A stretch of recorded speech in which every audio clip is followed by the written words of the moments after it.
എല്ലാവർക്കും ഇന്നത്തെ വീഡിയോ എന്ന് പറയുന്നത് നമ്മുടെ ഇൻഫിനിക്സിൻ്റെ ഇൻബോക്ക് X1 Neo എന്ന് പറഞ്ഞിട്ടുള്ള ഒരു ലാപ്ടോപ്പിൻ്റെ വീഡിയോ ആണ്. അതായത് നമ്മുടെ ഇൻഫിനിക്സ് അണ്ണൻ ലാപ്ടോപ്പ് ഇറക്കും, ചുമ്മാ വെറും ബ്രാൻഡൊന്നുമല്ല, നല്ല ലാപ്ടോപ്പൊക്കെ ഇറക്കുന്ന ബ്രാൻഡാണ്.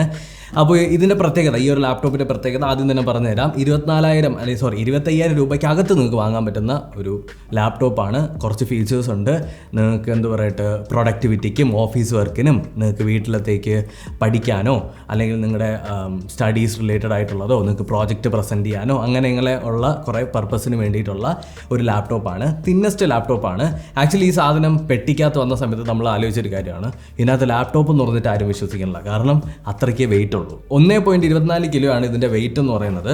അപ്പോൾ കൂടുതൽ നമുക്ക് ഇതിനെക്കുറിച്ചിട്ട് സംസാരിക്കുകയാണ്. നമുക്ക് അൺബോക്സിങ്ങിലേക്ക് കിടക്കാം. ഇത് എവിടെ നിന്നാണ് അൺബോക്സ് ചെയ്യേണ്ടതെന്നാണ് ഞാൻ ആലോചിക്കുന്നത്. എവിടെയായിട്ട് ഇൻഫിനിക്സിൻ്റെ ഒരു സീലിംഗ് കൊടുത്തിട്ടുണ്ട് കേട്ടോ. അപ്പോൾ ഞാൻ ഓപ്പണാക്കി നോക്കുകയാണ്. ഓപ്പൺ ആക്കിയപ്പോൾ നമ്മളെ വെൽക്കം ചെയ്തിട്ടുള്ളത് നമ്മുടെ ലാപ്ടോപ്പ് തന്നെയാണ്.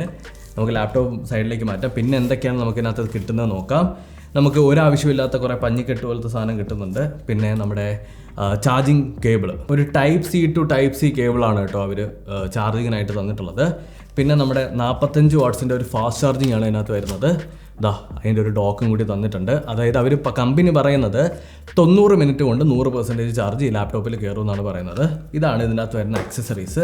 പിന്നീട് ഒരു യൂസർ മാനുവൽ വരുന്നുണ്ട്. യൂസർ മാനുവൽ നമ്മളിപ്പോൾ എടുത്ത് നോക്കുന്നില്ല, വലിയ കാര്യമൊന്നുമില്ല. ഇത്ര തന്നെയാണ് പെട്ടിക്കകത്തുള്ളത്. അപ്പോൾ നമുക്ക് പെട്ടി അങ്ങോട്ട് മാറ്റി വയ്ക്കാം. ഇതാണ് നമ്മുടെ ലാപ്ടോപ്പിൻ്റെ ഒരു ചെറിയൊരു കവറങ്ങ് മാറ്റിക്കഴിഞ്ഞാൽ 25,000 രൂപയ്ക്ക് ഒരു ലാപ്ടോപ്പ് ഇങ്ങനെ കിട്ടുമെന്ന് എനിക്ക് തോന്നുന്നില്ല. ഞാനൊന്ന് ഓപ്പൺ ആക്കി നോക്കുകയാണേ. നിങ്ങൾ നോക്കിയേ, കണ്ടോ?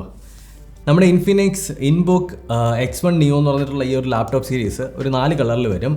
കോസ്മിക് ബ്ലൂ, നോബൽ റെഡ്, പിന്നെ സ്റ്റാർഫോൾ ഗ്രേ, പിന്നെ ഔറ ഗ്രീൻ. അപ്പോൾ ഈ 4 കളറിലാണ് വരുന്നത്. എനിക്ക് കിട്ടിയിട്ടുള്ളത് നമ്മുടെ കോസ്മിക് ബ്ലൂ ആണ്. കോസ്മിക് ബ്ലൂ ആണെന്ന് തോന്നുന്നു. എനിക്ക് കിട്ടിയത് വെച്ചിട്ട് കോസ്മിക് ബ്ലൂ ആണ് നല്ലതെന്നാണ് തോന്നുന്നത്. നമുക്കൊന്ന് ഓണാക്കി നോക്കാം. ഇനിഷ്യൽ സെറ്റപ്പ് കാര്യങ്ങളൊക്കെ നമുക്ക് നോക്കാം. ഇതിനകത്ത് ചാർജ് ഉണ്ടോ ഇല്ലയെന്ന് എനിക്ക് ഒരു ഐഡിയ ഇല്ല കേട്ടോ. മിക്കവാറും നമുക്ക് ചാർജറിൽ കണക്ട് ചെയ്യേണ്ടി വരും. ഓക്കെ, ഞാൻ ഫസ്റ്റ് ഒന്ന് ഓൺ ആക്കിയിട്ടുണ്ട്. ചാർജ് ഒന്നും ഇല്ലായിരുന്നു, അപ്പോൾ ഞാൻ ചാർജർ കണക്ട് ചെയ്തു. ആദ്യം തന്നെ നമുക്ക് ഫിസിക്കലി നോക്കാം. ഫിസിക്കലി നോക്കപ്പോൾ ഒരു അലുമിനിയം ബേസ്ഡ് ആയിട്ടുള്ള ഒരു മെറ്റാലിക് ബോഡിയാണ് ഇതിനകത്ത് ഇൻഫിനിക്സ് കൊണ്ടുവന്നിട്ടുള്ളത്. ബിൽറ്റ് വൈസ് എനിക്ക് ഇഷ്ടപ്പെട്ടു കേട്ടോ.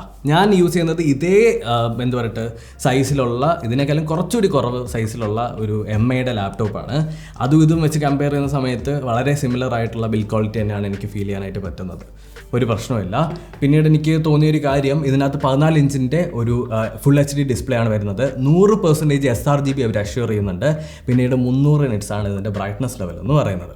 ഇതൊക്കെ ഓൺ പേപ്പർ സ്പെക്കാണ്. നമുക്ക് ഇതിനെ പറ്റിയിട്ട് യൂസ് ചെയ്തിട്ട് നമ്മുടെ ഡീറ്റെയിൽഡ് റിവ്യൂവിൽ പല കാര്യങ്ങളും നമുക്ക് സംസാരിക്കാം. ഇതിൻ്റെ പോർട്ടുകൾ നോക്കിക്കഴിഞ്ഞാൽ 2 സൈഡിലായിട്ട് 2 ടൈപ്പ് സി പോർട്ട് വരുന്നുണ്ട്. പിന്നീട് നമുക്ക് ഒരു SD കാർഡ് സ്ലോട്ട് ഉണ്ട്. പിന്നെ നമുക്കൊരു 3.5mm ഓഡിയോ പോർട്ട് ഉണ്ട്.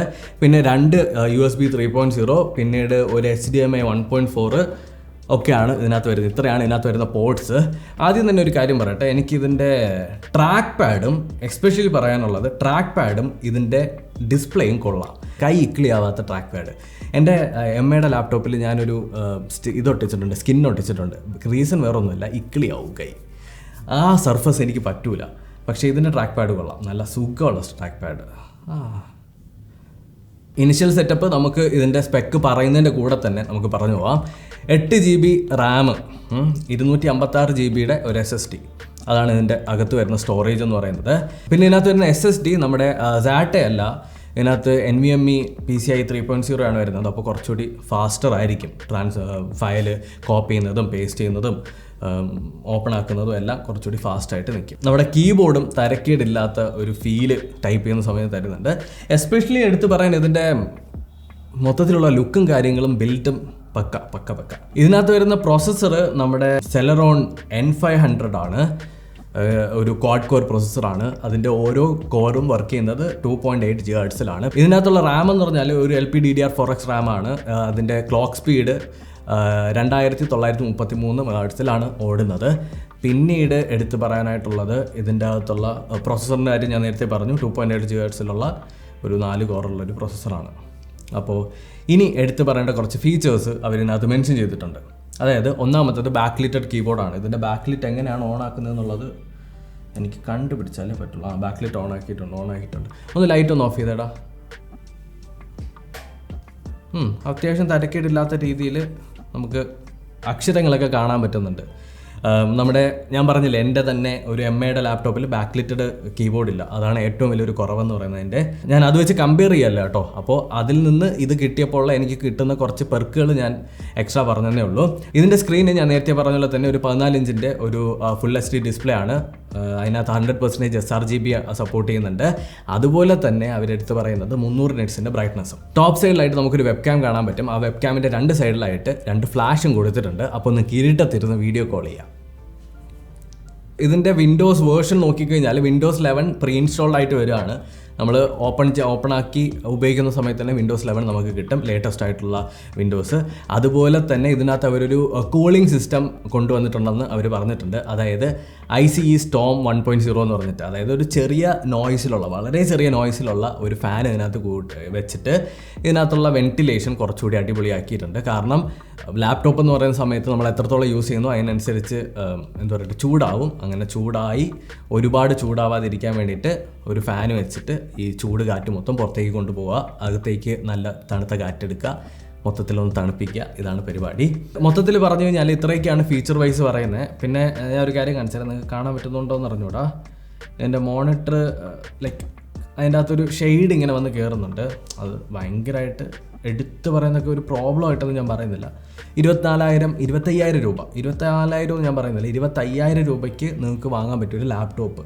അത് ഓഫീസ് പർപ്പസ്, അതുപോലെ തന്നെ നിങ്ങൾക്ക് വേണ്ട കുറച്ച് ഓൺലൈൻ ക്ലാസ് എടുക്കാനോ, അല്ലെങ്കിൽ നിങ്ങളുടെ കുട്ടിക്ക് ഒരു എന്തെങ്കിലും പ്രോഗ്രാം ഉണ്ട്, എന്തെങ്കിലും ഒരു പരിപാടി ചെയ്യണം, പ്രസൻറ്റേഷൻ ചെയ്യണം. ഇപ്പോൾ നമ്മൾ മാർക്കറ്റിൽ ഒരു ലാപ്ടോപ്പിന് വേണ്ടി പോയി കഴിഞ്ഞാൽ എങ്ങനെ പോയാലും 50-ന് മേളിലോട്ടും ഒരു 30-35 ഒക്കെയാണ് മിനിമം നല്ലത് കിട്ടുന്നത്. അതേസമയം നിങ്ങൾക്ക് അത്യാവശ്യം കാര്യങ്ങളൊക്കെ ചെയ്യാനായിട്ട് ഇതിനകത്ത് പറ്റും. എനിക്ക് ഇഷ്ടപ്പെട്ട കുറച്ച് കാര്യങ്ങൾ ആദ്യം തന്നെ ഞാൻ പറഞ്ഞുതരാം. ഏറ്റവും ഇമ്പോർട്ടൻ്റ് ആയിട്ടുള്ളത് ഡിസൈൻ, പിന്നെ ഇതിൻ്റെ ബിൽഡ് ഞാൻ മോണിറ്ററിൻ്റെ കാര്യം ഒഴിച്ച് ബാക്കി എല്ലാത്തിലും ഓക്കെയാണ്. കാരണം മോണിറ്റർ നമ്മളിങ്ങനെ ഇപ്പോൾ ഫോർ എക്സാമ്പിൾ ഞാൻ ഇങ്ങനെ കയ്യിലൊക്കെ എടുത്ത് ഇങ്ങനെ യൂസ് ചെയ്യുന്ന സമയത്ത് ഒരു വിറയിൽ കാണുന്നുണ്ട്. അപ്പോൾ ആ വിറയിൽ പേഴ്സണലി എനിക്കത് കാണപ്പോൾ എന്തോ പോലെ ഒരു അയ്യോ ഇതിനിങ്ങനെ പതുക്കെ കൊണ്ടുപോയി വെക്കണം എന്നുള്ള ലെവലിലുള്ളൊരു ഫീല് വരുന്നുണ്ട്. പിന്നെ പുറകിലുള്ള ഗ്രിപ്പ് അടിപൊളിയായിട്ടുണ്ട്, നല്ല ഗ്രിപ്പ് തന്നെയാണ്. എവിടെയെങ്കിലും വെച്ച് കഴിഞ്ഞാൽ അവിടെ തന്നെ ഇരുന്നോളും. പിന്നെ ഡിസ്പ്ലേയിൽ നല്ല ബ്രൈറ്റർ ആയിട്ടുള്ള ഡിസ്പ്ലേ ആണ്. കളേഴ്സും അത്യാവശ്യം തരക്കേടില്ലാത്ത കളേഴ്സായിട്ട് എനിക്ക് ഫീൽ ചെയ്യുന്നു ഇനീഷ്യൽ ഇംപ്രഷൻ വൈസ്. പിന്നെ എനിക്ക് തോന്നുന്ന ഒരു കാര്യം, ഇതിനകത്ത് വെബ് ക്യാം ഉണ്ട്. അതേസമയം വേറെ കുറച്ച് ബ്രാൻഡുകൾ ഞാൻ പേര് പറയുന്നില്ല, വെബ് ക്യാം ഒന്നും കാണില്ല. പിന്നെ നമുക്ക് ഫ്രണ്ടിൽ ഫ്ലാഷ് കിട്ടുന്നുണ്ട്. ഫ്ലാഷ് നിങ്ങൾക്ക് യൂസ് ചെയ്യാം വീഡിയോ കോളിന്. പിന്നീട് സ്പീക്കർ സിസ്റ്റം കാര്യങ്ങളൊന്നും ഞാൻ ടെസ്റ്റ് ചെയ്ത് നോക്കിയിട്ടില്ല. ഇതിൻ്റെ പെർഫോമൻസും ടെസ്റ്റ് ചെയ്ത് നോക്കിയിട്ടില്ല, അൺബോക്സിങ് മാത്രമാണ്. ഇതെല്ലാം ടെസ്റ്റ് ചെയ്ത് നോക്കി ഒരു റിവ്യൂ ഉറപ്പായിട്ട് ഞാൻ ഇടുന്നുണ്ടാവും. പിന്നെ ഇതിൻ്റെ എങ്ങനെയാണ് കോപ്പിംഗ് സ്പീഡ് കാര്യങ്ങൾ എല്ലാം നമുക്കൊന്ന് ചെക്ക് ചെയ്യണം. പിന്നെ ഇതിൻ്റെ ബാറ്ററി ബാക്കപ്പാണ് ഏറ്റവും ഇമ്പോർട്ടൻ്റ് ആയിട്ട് വരുന്നത്. അതും എനിക്കൊന്ന് ചെക്ക് ചെയ്ത് റിവ്യൂവിൽ വളരെ ഡീറ്റെയിൽ ആയിട്ട് ഞാൻ പറഞ്ഞുതരാം കേട്ടോ. ഇപ്പോഴേ ഞാൻ വന്ന് പറഞ്ഞിട്ട് നാളത്തെ കമൻറ്റ് വരുന്നത് അൺബോക്സ് ചെയ്തോടെ അവർ റിവ്യൂ ചെയ്തു എന്നായിരിക്കും നാളത്തെ പ്രശ്നം.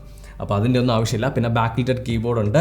അപ്പോൾ എനിക്കിഷ്ടപ്പെട്ട കാര്യങ്ങൾ ഇനിഷ്യൽ ഇംപ്രഷൻ വൈസ് പറഞ്ഞുതരാം. ഇതിൻ്റെ ഡിസൈൻ അടിപൊളി, ഇതിൻ്റെ ഡിസ്പ്ലേ കൊള്ളാം, ഇതിൻ്റെ ബിൽഡ് കൊള്ളാം. അതുപോലെ തന്നെ എടുത്തു പറയാനായിട്ടുള്ളത് ഇതിൻ്റെ വെയിറ്റ്. സുഖമായിട്ട് ബാഗിൻ്റെ അകത്തിട്ട് കൊണ്ടുപോകാം, ഒരു വെയിറ്റും ഇല്ല കേട്ടോ. ഒരു 1.24 kg ആണ് ഇതിനകത്ത് വരുന്നത്. പിന്നീട് 14.8 mm ആണ് ഇതിൻ്റെ തിക്നെസ് വരുന്നതെന്നാണ് കമ്പനി പറയുന്നത്. അപ്പോൾ ഈ ഒരു പ്രൈസ് സെഗ്മെൻറ്റിൽ നിങ്ങൾക്ക് കിട്ടാൻ പറ്റുന്ന ഏറ്റവും തിന്നസ്റ്റ് ആയിട്ടുള്ള ലാപ്ടോപ്പാണ് നമ്മുടെ ഇൻഫിനിക്സിൻ്റെ ഇൻബുക്ക് X1 Neo എന്ന് പറഞ്ഞിട്ടുള്ള ഈ ഒരു ലാപ്ടോപ്പ്. ഡിസ്ക്രിപ്ഷനിലുള്ള ലിങ്കിൽ ക്ലിക്ക് ചെയ്ത് കഴിഞ്ഞാൽ നിങ്ങൾക്ക് പ്രോഡക്റ്റിൻ്റെ ഡീറ്റെയിൽസ് ഒക്കെ അറിയാൻ പറ്റും കേട്ടോ. പിന്നെ ഞാനിത് ടെസ്റ്റ് ചെയ്തിട്ട് ബാക്കി പരിപാടികളൊക്കെ പറയാം. ടൈപ്പ് ചെയ്യുന്ന സമയത്ത് സുഖം എങ്ങനെയുണ്ട് എന്നുള്ള കാര്യങ്ങളെല്ലാം നമ്മൾ പറയും. സിനിമ നെറ്റ്ഫ്ലിക്സ് ഒക്കെ കണ്ടു നോക്കിയിട്ട് അതിൻ്റെ എക്സ്പീരിയൻസ് എങ്ങനെയുണ്ട്, ഓഡിയോ ക്വാളിറ്റി എങ്ങനെയുണ്ട്. കാരണം ഞാനൊരു എനിക്ക് ലാപ്ടോപ്പ് പൊതുവേ ഇല്ലാത്തൊരു മനുഷ്യനാണ്. പക്ഷേ ലാപ്ടോപ്പ് ഞാൻ വാങ്ങിച്ച സമയത്ത് നേരിട്ട കുറേ പ്രശ്നങ്ങളുണ്ട്. അത് ഒന്നാമത്തത് ഞാൻ എടുത്തെടുത്ത് തന്നെ പറയാം. ഒന്നാമത്തത് ഓഡിയോ. നമ്മൾ എവിടെയെങ്കിലും കൊണ്ടുവന്ന് വെക്കുന്ന സമയത്ത് ഏതെങ്കിലും ഡെസ്കിലോ എസ്പെഷ്യലി നമ്മൾ കട്ടിലിൽ വെച്ച് കഴിഞ്ഞാൽ ഓഡിയോ മൊത്തത്തിലങ്ങ് ഡൗൺ ആവും, മൊത്തത്തിലങ്ങ് ഒരു എന്താ പറയട്ടെ അടച്ചു പൂട്ടിയ ഒരു അവസ്ഥയാവും. രണ്ടാമത്തത് കീബോർഡ് ടൈപ്പ് ചെയ്യാനായിട്ടുള്ള സുഖം. മൂന്നാമത്തത് ട്രാക്ക് പാഡ് ശ്രദ്ധിച്ച് വേണം എപ്പോഴും എടുക്കാനെന്ന് എനിക്ക് മനസ്സിലായി. പിന്നെ നാലാമത്തത് എനിക്ക് ഇതിൻ്റെ ബാറ്ററി ബാക്കപ്പ്. അപ്പോൾ അങ്ങനെയുള്ള സാധനങ്ങളൊക്കെ ഞാൻ ഉറപ്പായിട്ടും ഇതിനകത്ത് പറയുന്നുണ്ടായിരിക്കും. ഇവിടെ വിൻഡോസ് 11ൻ്റെ initial setup checking for updates എന്ന് പറഞ്ഞുകൊണ്ടിരിക്കുകയാണ്. ഇവിടെ വൈഫൈക്ക് റേഞ്ച് ഭയങ്കര കുറവാണ് ഈ സ്റ്റുഡിയോയിൽ. അപ്പോൾ അതിൻ്റെ ഒരു ചെറിയ പ്രശ്നമാണ്. എന്തായാലും റിവ്യൂവിൽ വളരെ ഡീറ്റെയിൽഡ് ആയിട്ട് ഞാൻ പറയുന്നുണ്ടാവും. അപ്പോൾ thank you so much for watching this video. ഈ വീഡിയോ കണ്ടതിന് നന്ദി. നിങ്ങൾക്ക് ഈ ഒരു പ്രോഡക്റ്റ് ഇഷ്ടപ്പെട്ടോ ഇല്ലേ എന്നുള്ളതൊക്കെ നിങ്ങൾക്കറിയാം. പിന്നെ ഫ്ലിപ്കാർട്ടിലായിരിക്കും നിങ്ങൾക്ക് ഇത് പർച്ചേസ് ചെയ്യാനായിട്ട് പറ്റുക. ഫ്ലിപ്കാർട്ട് എക്സ്ക്ലൂസീവ് ആയിരിക്കും. നിങ്ങൾക്ക് ഈ വീഡിയോ ഇഷ്ടപ്പെട്ടിട്ടുണ്ടെങ്കിൽ ലൈക്ക് ചെയ്യുക, ഷെയർ ചെയ്യുക, കൂട്ടുകാർക്കൊക്കെ അയച്ചു കൊടുക്കുക, എന്നെ സപ്പോർട്ട് ചെയ്യുക, നമ്മുടെ ചാനലിനെ സപ്പോർട്ട് ചെയ്യുക. കൂടുതൽ ക്വാളിറ്റി ടെക്നോളജി വീഡിയോസുമായിട്ട് വീണ്ടും കണ്ടുവരുന്നതായിരിക്കും. Bye, this is Amal Gopal signing of.